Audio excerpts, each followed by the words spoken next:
Actually, I'm not sorry.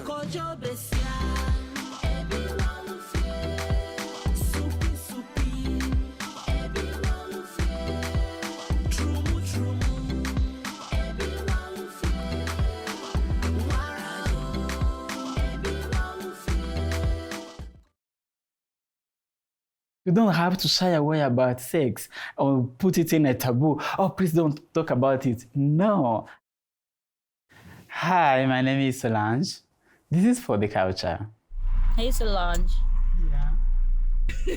Hi. Have you heard about the heterosexual men saying the same thing? I'm from Rwanda and I lived these genocide moments, and we had to go away from the country, and I found myself in Congo, in Zambia, in Canada. So, and my mom stayed in Rwanda, and I wanted to write down all what I passed through during this genocide. So that's how I wrote like 450 pages. And it was my therapy moment because I had to revisit what I went through, writing, crying. I was alone. And and at the end, I said, okay, now my story is out of me. So I became that light. My life became that light. And I realized that there's no topic that will be taboo with me. Anything can be written about. And then I kept on writing. You know, should I have to write this on before I put it on a map somewhere. Not really. For me. It's close to Ghana. Oh, yeah. And how is it? Hot. I'm in a movement that talks about the documentation. I talk about the queer movement. We say so many times about let's document our lives, let's document our problems. And most of the time it's with like what we call in French VBG, which is violence based on gender.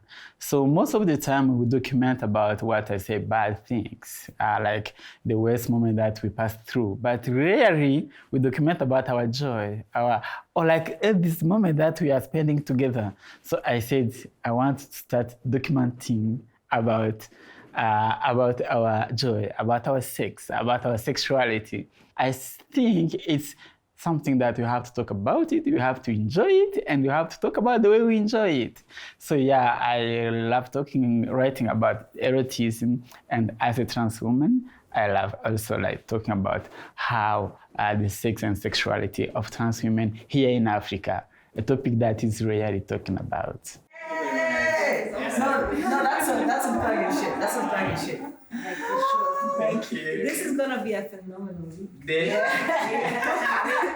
The first time that I wrote about it, I sent it to a friend of mine in Belgium, and she told me, no, please, don't publish these things. Just keep them for yourselves. I say, why? She said that because your career as an activist, people will no longer be like, take you as a serious person. And I said, I don't need to be a serious person. Go anywhere. Where will you see some book that talks about sexuality of trans women in Africa, African trans women? I'd never seen something like this. So for me, it's very important.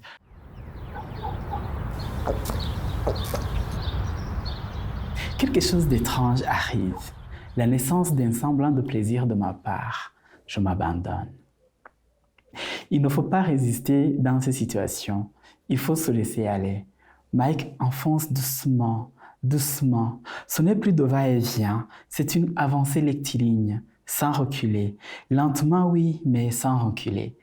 I always say that writers write always about themselves. Always, all writers. Yeah, even when you are thinking about, I don't know, any story, you are in a way or another inside of that story. So I'm the first person to get inspired of what I do and what I think. Sometimes it might be what I think too, that I don't do, but I can write about it as if I did it. And also, I'm now in West Africa, where there are so many hot people. Yes, I love West African people. Everything is hot there. The beach, the food, the weather, the tom-tom, the music, the dancing. Yeah, everything is hot, everything is sexy. And all that gives me the inspiration. Yes, I write about sex, but when you read me, you want to go to Abidjan, you want to go to Togo, you want to go to Ouagadougou, because I will describe the town, I describe the food, I will describe, because all that is sexuality for me. Because when you meet someone, you go to eat. Where do you go to eat? It's in a place. I will describe that place so that if somebody is reading me, wants to go there, wants to meet people there, I will say how to say hi to that country or to that city, so that when you go there and you want to engage about sex, at least you can know how to say hi to people. So everything actually is sexualized in a way or another in my book. And also through my writing, I can show like different places that I've been. Sometimes I compare Abidjan to Montreal, I compare Abidjan to Ouagadougou, to Kigali, and like this passage where I talk about the Nile and the savane of Kenya, of Tanzania, the Kilimanjaro, d'affluents d'océans de sperme et de Mike, injustes sans fin se déversent en moi comme le fleuve Congo dans l'océan Atlantique. Je comprends encore la respiration profonde du gagnant, la respiration de la victoire, l'amérissement de l'amigo sur le nouveau continent qui ne portera pas son nom. Moi aussi, je respire à mon tour. Yet I was talking about the dick and the way this trans woman was sucking the dick and climbing as if I'm climbing the Kilimanjaro, and see this white top of it when I'm talking about the sperm and everything, So I love like comparing sex and the journey and the traveling that I've been having in my entire life. Yes. So your best known book is Les Bayas de Kibibi. Yeah. Okay, so can you tell us about that book? How it came about, how you came in with the idea, and also what's in the book? So I was coming from Canada. I was going to Abidjan. I was just kind of tired of being in Canada. After 18 years, I wanted to go to West Africa and to explore West Africa. So when I reached there, as a trans woman, I thought that I was going to be put away. No one will come and talk to me. If people end up knowing that I'm a trans woman, no one will talk to me. And I was astonished to realize that that's the opposite. Actually, people wanted to know more, wanted to explore. So I was the one who was saying, no, please, I have a boyfriend, no, please. And how come, as a trans woman, people still interested in me? So, and for me, it was very important to write about that, to document about that, and to tell some stories, some of things that happened to me, and some of things that are happening to some trans women like me in Côte d'Ivoire. So that's how I started writing about the Bayas de Kibibi. I love naming my books with some African words because it talks about the reality of Africans. And we have this way of putting in English, in French, some specific words that we are the only ones sometimes who understand it.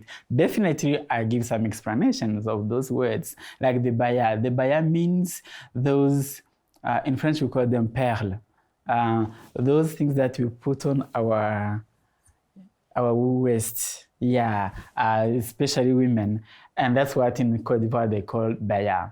In Senegal they call it bin bin. Yeah. So the Bayas de Kibibi. Kibibi is known as a trans woman.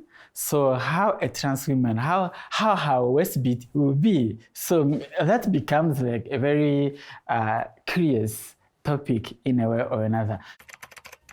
Une douleur profonde envahit mon corps et mon esprit quand le tout fit à l'intérieur de moi. Je crie de tout mon être, ondulé lors d'un accouchement. Mike met ses deux mains sur ma bouche. Chut, pas de bruit. Yes, people sometimes get a little bit offended because they are not used to hear about sexuality. Oh, Solange, that's too much. Can you reduce a little bit? Why do you talk about the vagina? Why can't you just say the sexual organ of a woman? No, the vagina is called the vagina. The penis is called the penis, and the anus is called the anus. Why can't I say it? People should learn about it. But no, they don't want me to talk about these topics. And sometimes I'm not invited in some places because they think that it's not a good place to talk about sexuality. Yet those places are the ones that are full of sex and bad sex, like churches.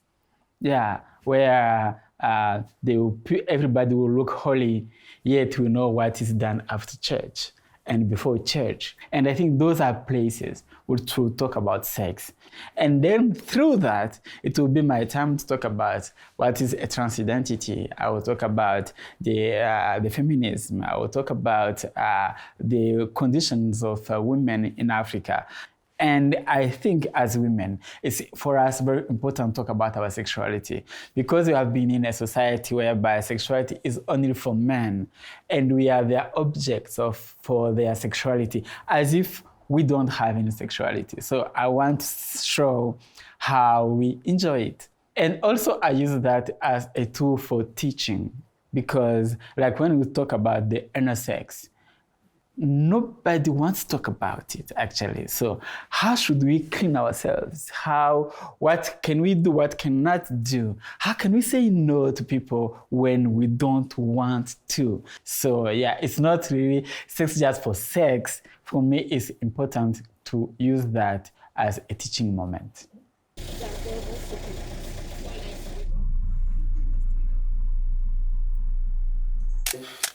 Il me penche et multiplie ses conquêtes et ses mouvements. De la douleur, un plaisir naît pour de bon. Je sens une énergie, appréciation, une satisfaction, une réussite. Je ne comprends pas que mon cœur a réussi à prendre ce que ma bouche n'a pas bien réussi. Mes limites sont dépassées. Je suis masochiste. I remember one day I was in a book salon. We were exposing about our books, and these students, from the college, came and say, "Oh, we know this book. Our teacher told us about it." And say, "Really? Are you sure?" Say, "Yes. Our teacher told us about it because he was telling us the life is not only men and women. There are some people who are in between. There are some bad people who are beyond. There are some people who are like the third sex." So the teacher was telling us about how the sexualities can be so multiple and things are not the way they always look. I want to inspire those people, like in 100 years to come, in 200 years to come. And while we are exposing during the Salon International du Livre d'Abidjan, my book was there, and I met some people who came and I was selling it with this maison d'édition. And 2 or 3 months after, I received a WhatsApp saying, "You are among the nominees during Lily Women Award in the category of writers with your book Baya the QBB." So, really? Wow, that was so huge because only 3 months after my book came out, I was recognized. It was my first book to come out, to be officially published. So I was there with them, and when they arrived on this category of like the best writers as a woman, the book and my name was called. The crazy outrage that has been sparked against LGBTQ. It was unbelievable. I just ran up to the stage to take my prize and I said, "Really, thank you. Thanks for recognizing me as a queer person, as a trans woman. To be recognized by other women, for me, it's like the biggest recognition that I could get. After the one from my dad, I really loved it." I went there, and after I met the feeling like, What you lovely about it? yes, because everyone was so there. My books need to be known in so many places because maybe I'm tackling a topic that they don't have enough references here in Africa. So that's what I want, really. I want my book to be translated in English, to be distributed in all libraries, if possible, to be owned by some organizations, some queer organizations and beyond, to be exposed in schools, why not? And it's something that I love also from this is, yes, I write about sexuality with trans women and stuff, but anyone can read it. And I want also me, like people who are heterosexuals, who read me, to see themselves through it. I want lesbians who read my books to see themselves through it, because sexuality doesn't have a gender, doesn't have a sexual orientation. One of psychologists said, your books are not books, they are therapeutical books, because when we read it, we found ourselves and we heal with it. So that's what I want. I want this book to be known everywhere. People to read it. If when you feel like alone, you take my book, at the end, you have your smile. Sorry. Actually, I'm not sorry.